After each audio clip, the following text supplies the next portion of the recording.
I think my life, if you had to drive anybody's life up what you wanted to be, I think it was me. Everything you want to have, I had.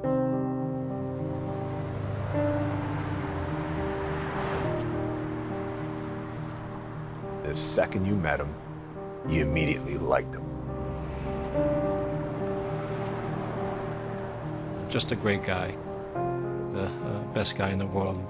He'll do anything for anybody. The life of the dressing room, the guys just loved being around him. He had the whole package. He had a beautiful wife, he had a great family. They had no idea that Kev was fighting these demons. He did hide it pretty well. Addiction just takes and takes and takes. It gives you a lot of shame, a lot of guilt.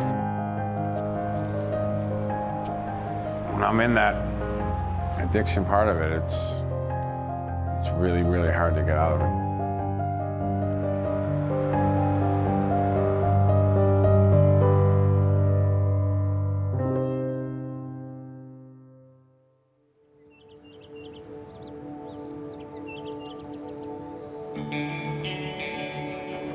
This is Pembroke, Massachusetts, a small town south of Boston and the childhood home of Kevin Stevens. I came from the all-American family, which was, great parents.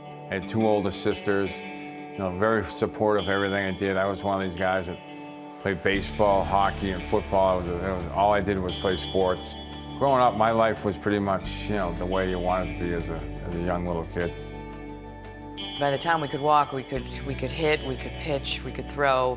So we all used to just have a ball, watch Brady Bunch. It was almost like living in a Norman Rockwell, movie. It was just perfect.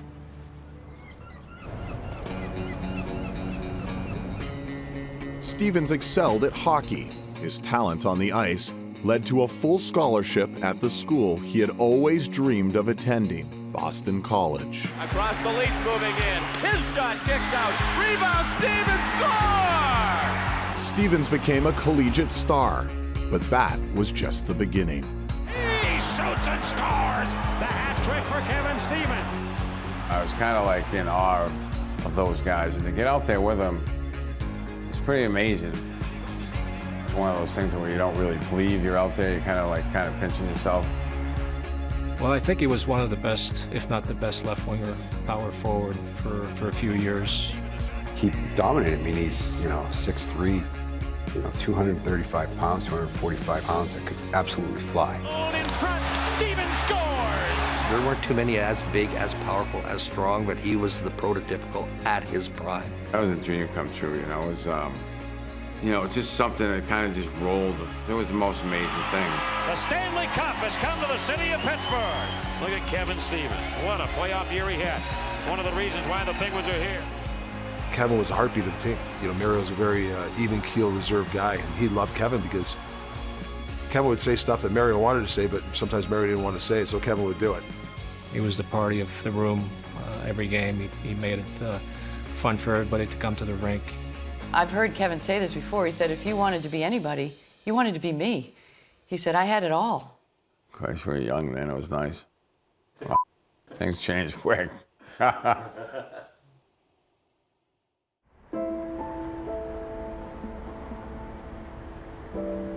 Toward the end of the season, we're in New York City just like any other night, out with the guys after the game. We just played the Rangers, and someone handed me this little vial of, now I know it was cocaine. I didn't know what it was then, I had no idea. I made a decision to take that into the bathroom and do it. That was the first time I've ever tried drugs, and that kind of set off this gene in my body, which I didn't know I had. We all enjoyed our beers together and had fun, but that was the extent of it. And obviously, he got involved in other things, and like he says, the one decision changed his whole life. I didn't know this was going to affect my life that night. I didn't know it was going to put my life for the next 24 years in this kind of chaos. What boyhood dreams on the backyard rink are made of. Game 7 in a Stanley Cup playoff series.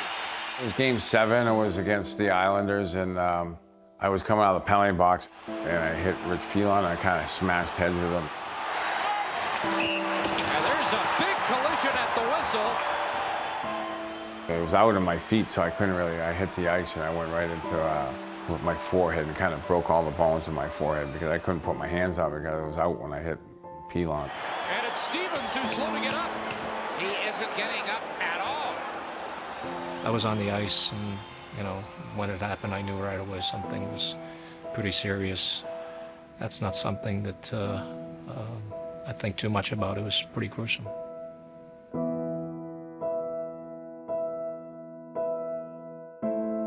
It happened so quick. And honestly, I know, I'm not exaggerating, you could hear kind of like it was almost like a thud. His face smashed on the ice, and it was like an eggshell. It was like someone took a hammer and crushed his skull. Wow, it was scary. I mean, you know, he's so fortunate. His neck is so strong, or else it could have been a lot worse than even what it was.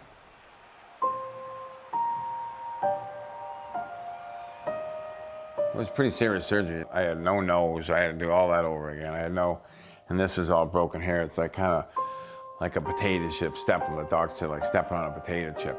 So basically they had to cut him from ear to ear, pull his face down, and reconstruct it with 9 plates and a lot of screws and other things. And he put all these plates in, he put it back together, and I was very lucky. I went that night to the hospital after the game. His head was 5 times the size it was. It was just, it was a really gruesome sight to see his face, how it was, and the damage that happened to his face. And he was in a lot of pain. You know, after he got injured, he got on the Percocets and other drugs to make him feel better, and just couldn't stop. You know, instead of being a player that should stayed in Pittsburgh and played there 17 years and scored, 600 goals and been this great player, I was a player that was starting to get on the move, get traded a lot. He was a Hall of Famer. I mean, there was no question. And then all of a sudden, you know, he became more average. If you look at my career, you know, I had 30, 40, 40, 50, 50, then it goes addiction. You're going to lose everything till you stop it. It just takes and takes.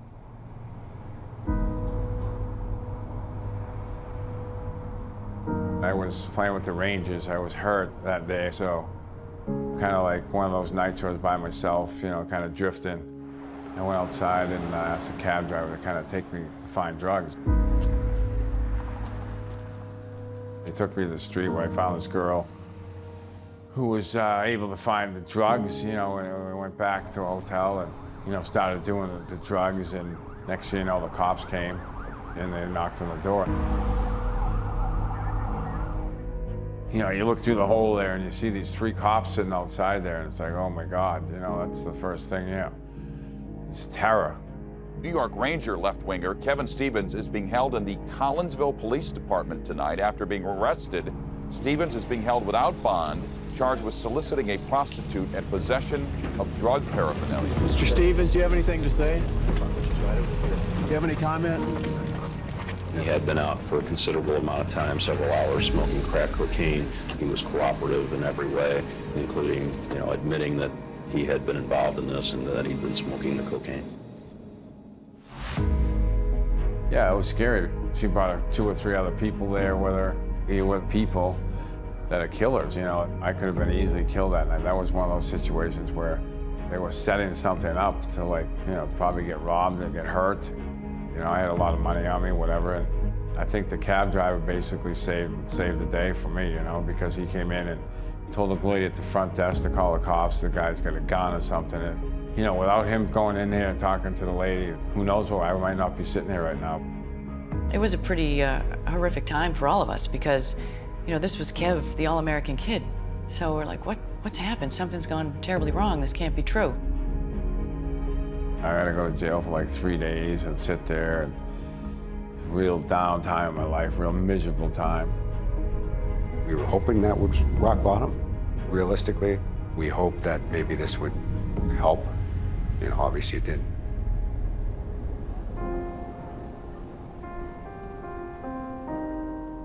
Stevens' playing career quietly came to an end in 2002.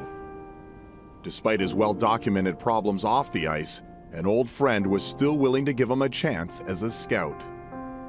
Mario's such a class person and such a caring person that he was hoping that he could help Kevin out and that Kevin could, you know, get straight.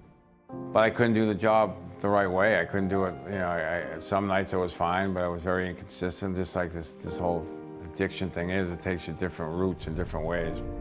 You hear through the grapevine that he'd be at the rink and he wasn't in very good shape.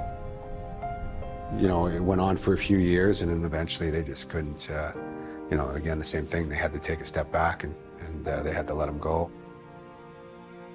That was difficult. I believe it was March 18th, 2010. We were in Boston, and first and only intervention I was part of. Kevin thought he was coming, I think, for a meeting. It kind of surprised him. And there, you know, he agreed to go to rehab. Mario had a plane ready for him to be, you know, to go to Florida.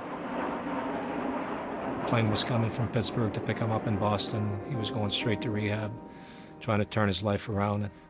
He did well for a while, but as I mentioned before, had a relapse. But, you know, he's in a tough situation. He's in a battle for his life. Personal life was bad. You know, I got divorced. You know, I lost my family. I lost a lot of my friends. It gives you a lot of shame, a lot of guilt. It gives you all these things that none of us want. You could tell he was hiding stuff. You could tell he was embarrassed. You know, he lied. You know, all the stuff that addicts do. You're lying, you're cheating, you're stealing, you're being dishonest, you're being a person you never want to be. That was probably the hardest thing as a friend, is taking a step back and thinking every day, are we gonna get a phone call that he's in the ditch somewhere and, you know, something bad happened, he's dead.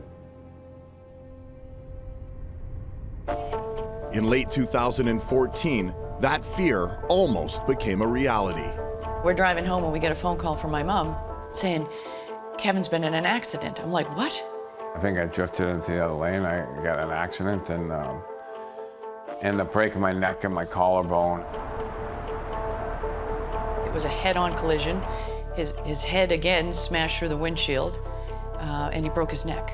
And that was horrific. Not really sure what happened because it was in the midst of, like, you know, not being in the best shape. And we didn't know if he was going to make it or not. I had 9 hours of surgery on my neck, you know, to fix it.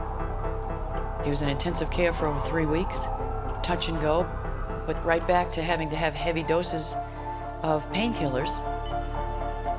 Thank God he was okay, and we were hoping this was it. You know, you're like, okay, is this it? You know, is this going to be the time? And, you know, it still wasn't, you know, which was crazy, but, you know, it still wasn't the time.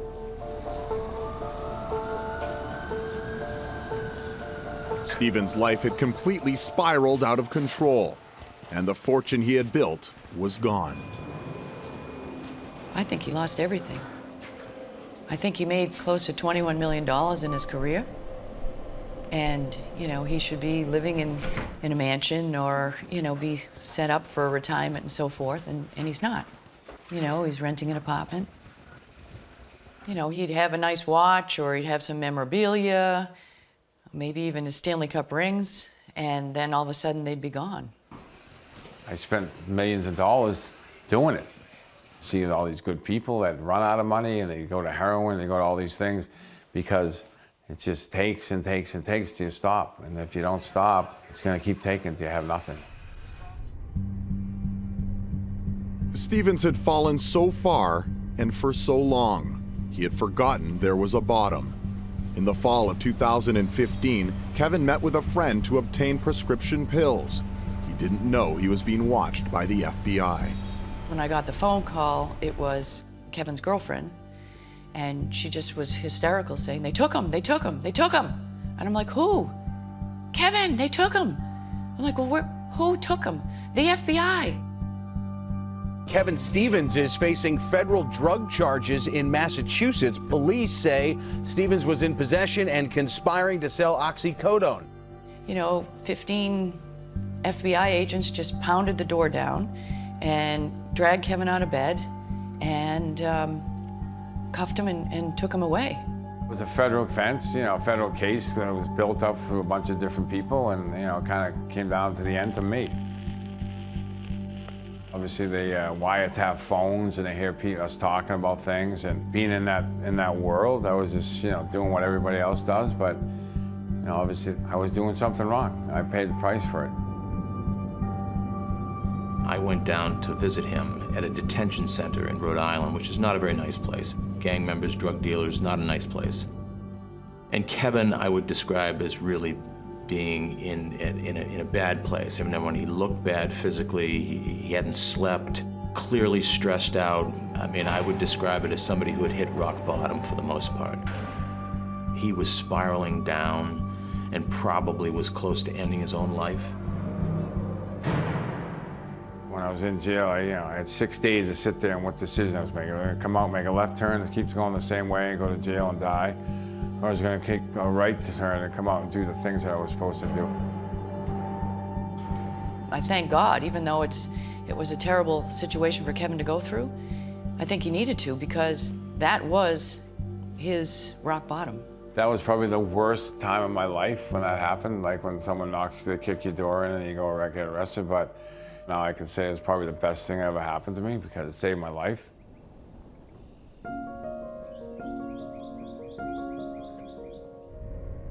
Stevens left jail a changed man. For the first time in more than 2 decades, he fully committed to getting sober. It was very difficult. The first 3 or 4 months of sobriety was like torturous, you know, and it's, you know, you got to take it a day at a time. You got to be around people that can help you get through those situations. And I was willing to sacrifice, to do anything to get sober, you know, because I wanted to try to live a life that, you know, I could be around another 25 years and be happy. Over the year that I spent with Kevin, it was pretty clear. I mean, he was truly committed to sobriety. Physically, he looks better. He's dropped 30, 40, 50 pounds. His mind is clearer. He just seems like a happier person than he was when I first saw him, when he was in that terrible place.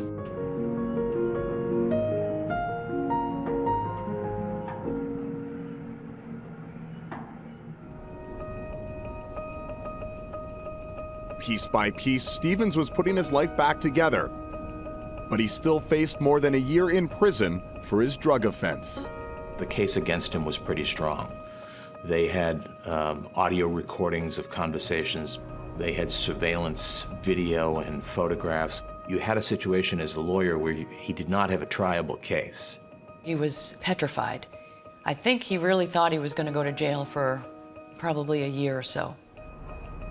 You know, it was scary because, you know, I went into that court hearing that day and I had no idea what was happening.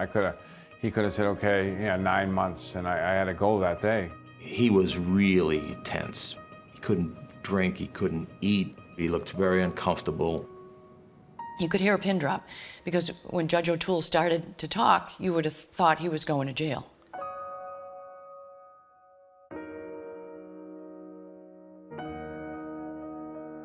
And then he said, you know, Kevin, you have a voice. You know, you are somebody who could help other addicts.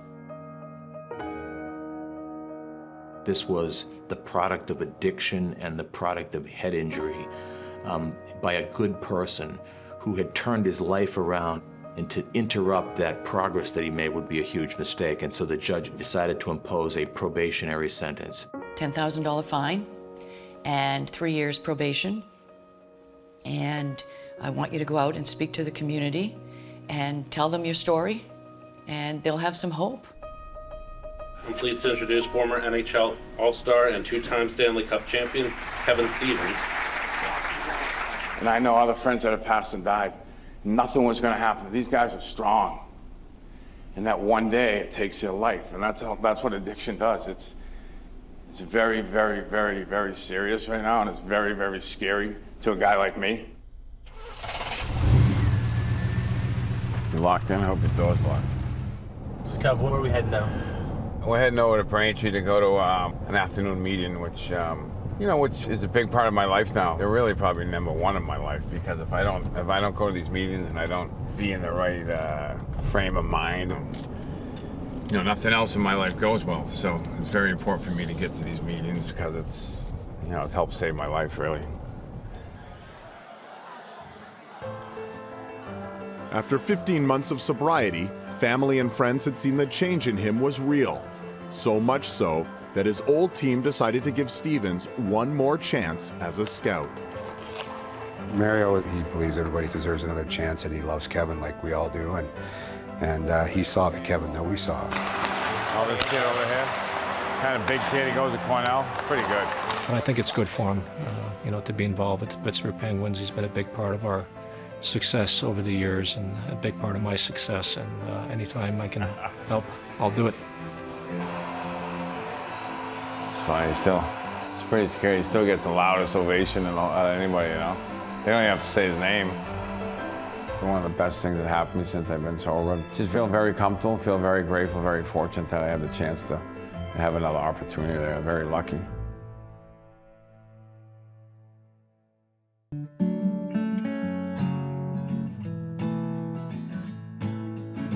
I thank God every day because I have my brother back, first of all, who I've missed for over 2 decades. Spring swallowed winter, a bitter swallow sweet. You said I'm tired of missing the stars, tripping on my feet. This is different because he's committed. He believes that he's an addict. He's not in denial anymore. There is no road so far beyond recovering. I think I have a purpose. I didn't know what my purpose was for a long time. I think I have a purpose that I can help people. There is no road so far beyond recovering. Oh, beyond recovering. He loves his life now. He didn't like the other person, and he likes who he is again. He's the Kevin that we know. It's nice to have him back. It really is. It's just a good feeling. I don't have to run and hide anymore. I can look people in the eye and be a good guy. Twice, 3 times again. There is no road so far